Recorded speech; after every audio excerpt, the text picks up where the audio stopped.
Hi everyone, this is Holly, and welcome to my fall series.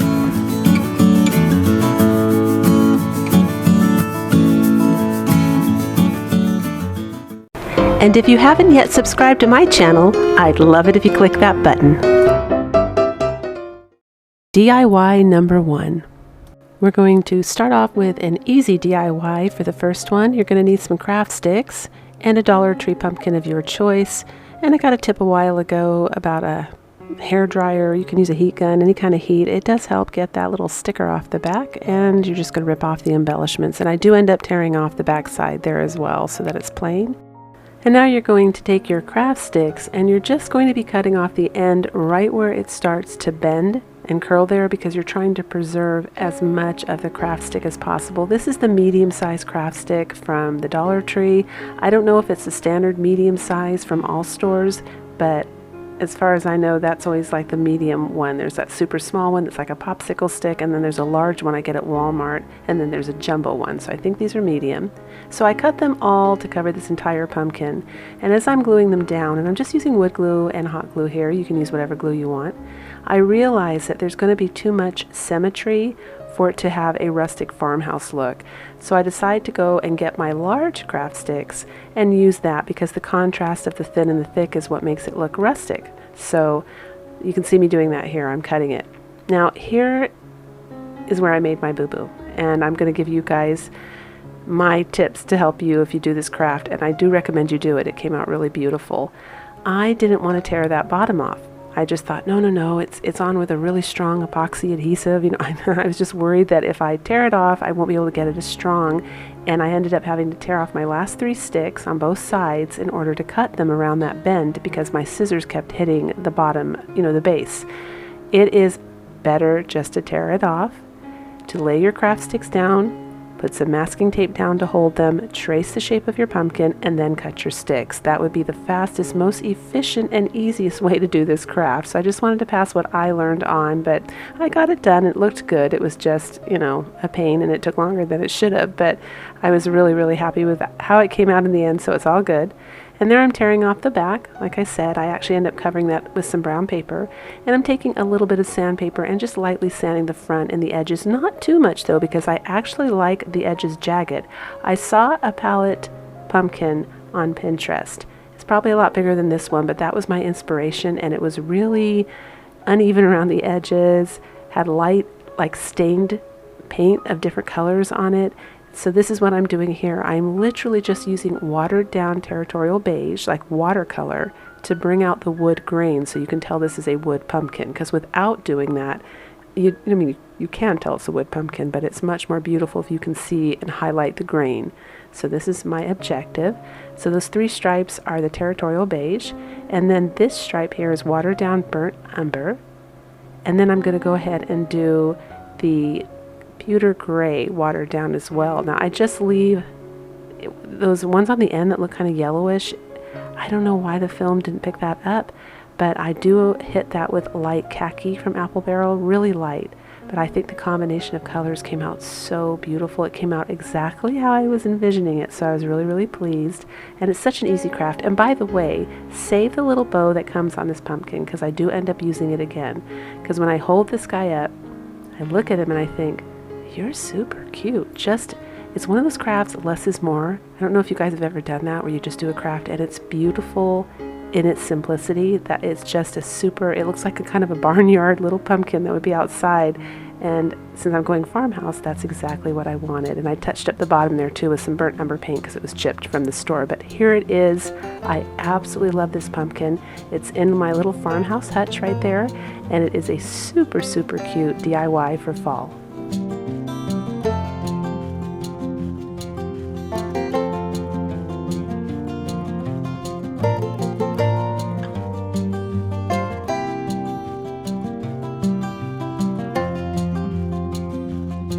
DIY number 2.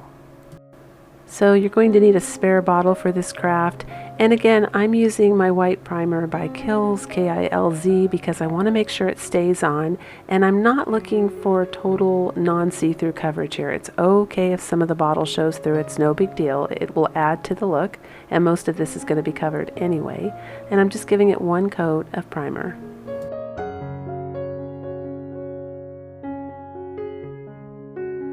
And now you're just going to need your choice of scrap material. I'm using a thin cotton muslin here that was an old curtain panel. It's about the same thickness as a man's handkerchief. It's the same fabric I used to make my pillows in my previous video. And you're just going to glue it around the bottle. And now I'm taking some khaki from Apple Barrel and just lightly dry brushing it on because I do want it to be a rustic type looking scarecrow. And I'm just going to draw some eyes on here and make my scarecrow face. Now, this is another inspired craft from Pinterest. I saw these about a month and a half ago, and I've never made them. And if you know me in real life, I'm one of those people that if I see something that's cute, I'm like, oh, I want to try that, or I want to have a go. So I just wanted to have a go at it myself and see, you know, what I could do. And I thought it would be a really cute new addition to my fall decor because I've never done this before. It's actually on my mantle right now in my living room. It's super, super cute. But here I'm just going to draw a mouth and, you know, the scarecrow. I'm doing it a little bit different than the scarecrow I did out of the shims. We're going to make this scarecrow, I think, kind of more cutesy, maybe a little bit more feminine. It could be a girl scarecrow. But I just, oh, you guys, I was not sure about this craft. When I started it, I thought, I don't know if this is going to be a good craft. And it came up so, so cute in the end. So keep watching.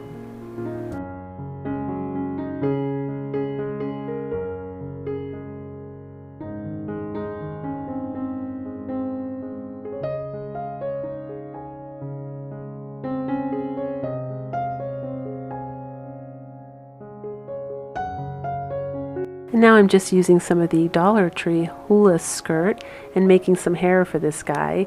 And I'm going to go crazy with the hair. I start off by just putting it in the front and I'm holding it up, kind of checking it out. You do have to do that with any craft as you're going. You kind of hold it up and see what you want and, you know, decide whether you're going to keep it or lose it. I do end up deciding that this scarecrow, part of what makes him or her so cute is I put hair all the way around. So I do recommend you do that if you make this craft and you have enough raffia or enough hula skirt that you put it all the way around so the hair goes in the back as well.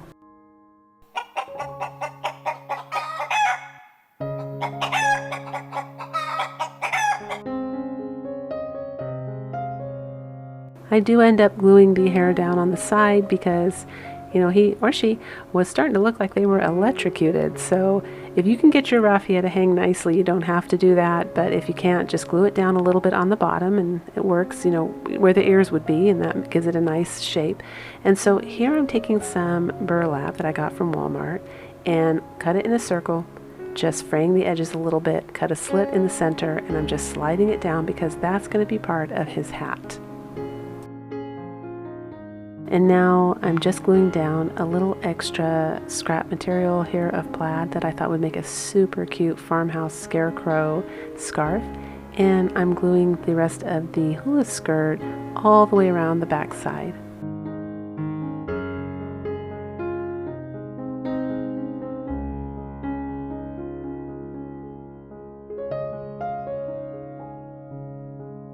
Now I'm using my good old favorite sisal rope here to make a hat. You can be creative here and do whatever you want for the top. This is just how I chose to finish it off because there's a lot of different versions on Pinterest, so I suggest you go there if you want some, you know, different ideas to kind of mull over. But I decided to go with the sisal rope, and I'm just wrapping it around the top and then slowly wrapping it up into like a cone shape like I did with the acorn, for those of you that watched that video. I made the acorn out of the coconut. I just kind of wrap it up and twist it so that it goes in a little pointed shape. And then I'm going to take the very end of the rope. You'll see me do it here. When I cut it, it kind of frays, and then I purposely take my finger and kind of wiggle it between my fingers to make it fray even more. You'll see me do it. I'm just taking it and fraying it out on purpose. I'm going to pull it apart after I get it secure here with hot glue. There I go.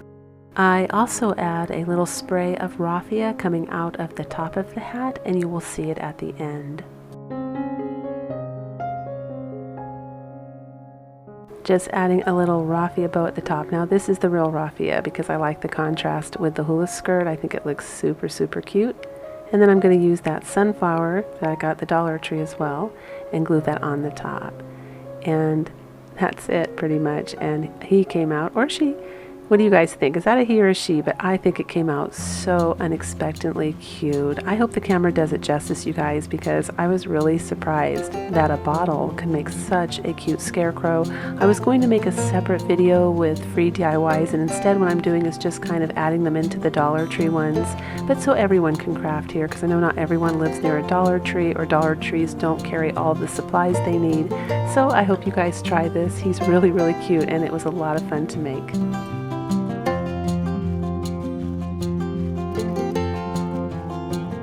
This week's shout out goes to Tina Thompson. We have some more Farmers Market Dollar Tree calendars to give away. So thank you, Tina, so much. And just like Lucia, ladies and gentlemen, she refused to take money from me. And I think that's important to say because the viewers need to know that the contribution is coming not just from me, but from other caring, loving people that want to get that calendar to you and make your day. So really appreciate it. I have awesome subscribers. We love you, Tina and Lucia. Thank you so much. If you want to get entered into the drawing, make sure you leave the word calendar in capital letters in your comment. Really important capital letters, you guys, because when I set that program off, it scours my comments and it looks for the word calendar in capital letters. That's what gets you up and gives you a chance. And of course, good luck, everyone. DIY number 3. Now, here I'm showing you my dunnage blocks that I talk about, or I have talked about in previous videos quite a bit. This is free wood that you can get from Home Depot, Lowe's, or other lumber yards in your area. You should be able to get it unless they just want to throw it away, but it's used for this. Those are dunnage blocks right there. They carry in those big pallets of plywood, and they're not much good for resale. From what I understand, they throw them away and they set them off to be made into mulch. So that's good. I mean, they go back into the ground, but they also make amazing crafting wood. I mean, they make amazing stands, and you can do a lot of DIYs with them. I have a lot of DIYs that I've done so far and more coming up. So here we're making a fall one, and these are also kind of naturally rustic because they're beaten up as well. I mean, they use cheap wood for this because it's literally just meant to carry the wood. I'm doing a whitewash here, you guys, because as with everything else, I love wood and I want the grain to show, even if it's beaten up. In fact, for this craft, if it's more beaten up, it's fine. But again, I love the rustic farmhouse for that reason, you guys, because anything goes. The more beaten up, the prettier it looks, and the more it goes with the theme of your home. So here I'm just doing the whitewash, and I'm taking a wine cork and I'm stamping little orange polka dots on this one. And then the next one, I have to figure out how to do polka dots, and I'm a little challenged here because I don't have any round stickers, so I've got to get creative. So I use some thinly sliced wine corks that I cut for a previous DIY, and I'm just sticking them on to the wood with like a tiny drop of hot glue. I mean, almost nothing. So when I pull them off, it doesn't leave any glue behind and it doesn't damage the paint at all. But this is the only way I can think to get, and that wasn't enough, it actually fell off. But this is the only way I can think to get perfect little circles and still have the circles be a whitewash and not like super thick white paint. So, you know, this is the way we're going for it. And I'm just going to take that orange paint. It's from Crayola from the Dollar Tree, and it's nice and light like a stain. And I'm just going to sponge it on all around the wine corks.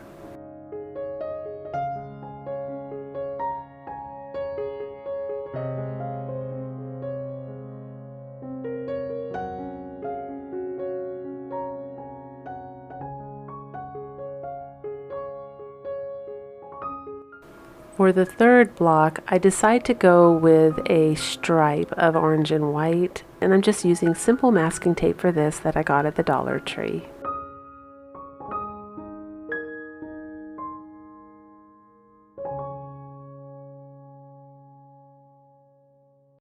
And it works perfectly.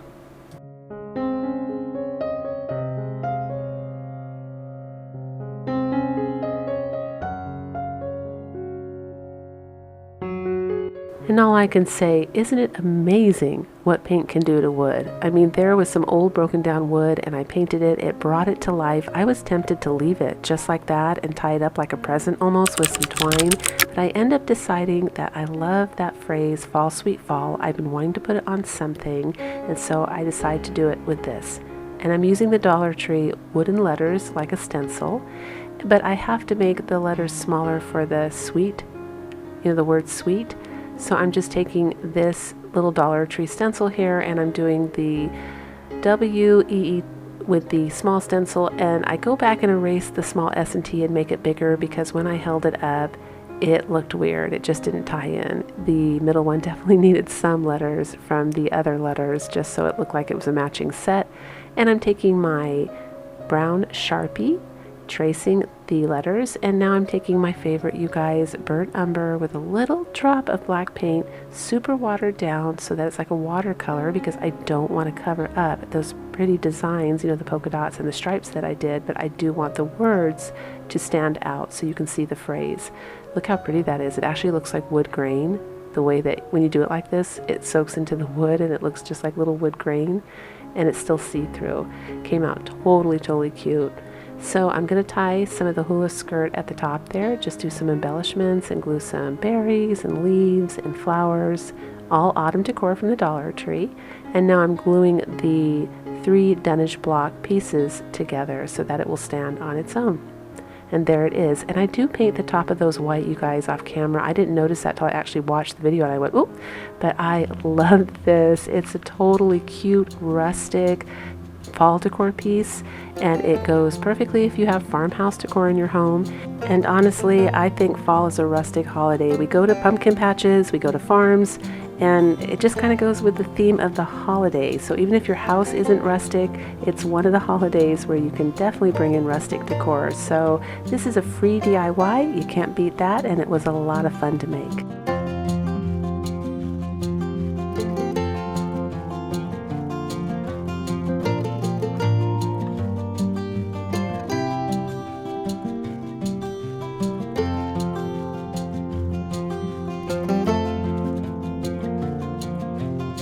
DIY number 4. For this craft, you're going to need one of these Dollar Tree signs with pumpkins or apples on it, some masking tape, some autumn florals of your choice, a ring from the floral rings, and some ribbon of your choice. Now these floral rings, if you watched my boho craft, I showed you the actual label from that. I cut it off and threw it away, but they come in a set of 3, and they're great for making those really skinny, delicate wreath forms that are very on trend right now. So because you get 3 for $1 technically. So here I am, you can see what I'm doing. I turned the sign upside down and I'm putting a bunch of hot glue on, and I put some masking tape on the bottom just to give it a little bit more width, because we're going to be gluing some poster board down there as well, so our florals have something to stick on. But first, while the glue is still hot, apply some masking tape down where the hot glue is. I've talked about this in previous videos. I don't know what it is about masking tape. It's paper. I think it works with duct tape too, or it could be that just duct tape is super sticky on its own, but the masking tape almost melts into the hot glue and solders together with whatever it is that you're gluing together. And in my past days of crafting, I have done just hot glue and stuff has fallen apart, especially when I put it outside, or I've done just masking tape and it falls apart. But if I do both, it never falls apart, knock on wood. So there you have it, you guys. Flip that leaf over. You've got a great silver leaf underneath there that we're going to age and make it look more farmhouse. And we're also going to be addressing that cheap looking stem later as well. For now, we're taking foam board and we're gluing it on the bottom of this ring, as you can see. And I make a mistake and I cut that piece of foam board too short, and I have to go back and add more. This is what I'm telling you here with this arrow. Leave it long, about 2 to 3 inches, so you can glue your ribbon on the bottom of that, because you're going to need that. These little thin wreaths that are very popular don't have a whole lot of, area to stick things on. You have to create it. And I was really excited to do this DIY because I wanted to show you that you don't need to significantly alter every single Dollar Tree sign. Some of them are super cute and they just need some small modifications if you're into farmhouse decor anyway. They just need some small little changes to make them look more high-end, and they are just beautiful just the way they are. So here I'm gluing on that longer piece, and I'm just reminding you to leave it long. And I'm taking some of the Dollar Tree burlap ribbon in orange and in tan, and I'm just pinching them together in loops and making a bow for the bottom of this wreath. And I'm going to tie it in the center with wire. You can use a pipe cleaner, you can use extra ribbon, you can use whatever you want. Just tie that together in the middle. This is how I've been making bows for years, but if you have another bow you want to do, that's fine too. And you press it down, glue it on.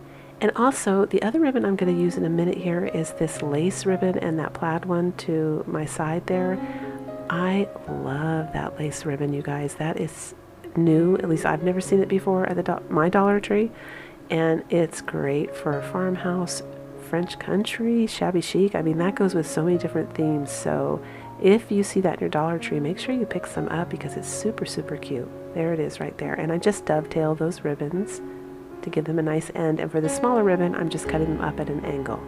So now I'm taking Territorial Beige from Apple Barrel Paint, and I'm going to cover up this stem, and while it dries I'm going to take care of the leaf there. We're going to start the process of aging it.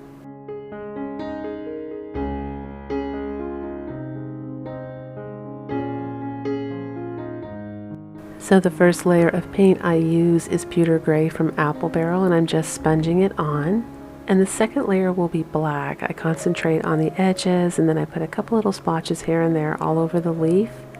And then the final top one will be a little bit more pewter gray. Actually, it's not the final top, it's another layer. That will be more pewter gray. And the final one will be an iridescent silver to kind of bring it back to looking like it's metal, but you gotta wait for that to dry. So meanwhile, I'm taking some burnt umber here and just doing some dry brushing to give it that look like a stem. Those little lines. And now we can go in and do the iridescent silver because it's dry. So that makes it look more like a metal, but it's got enough, you know, where we kind of buffed away the shine, where it looks more matte, that it looks nice and aged and perfect for farmhouse decor. And you can add a little rust if you want on yours. I didn't want to this time, but you certainly can around the edges and here and there just to make it look old.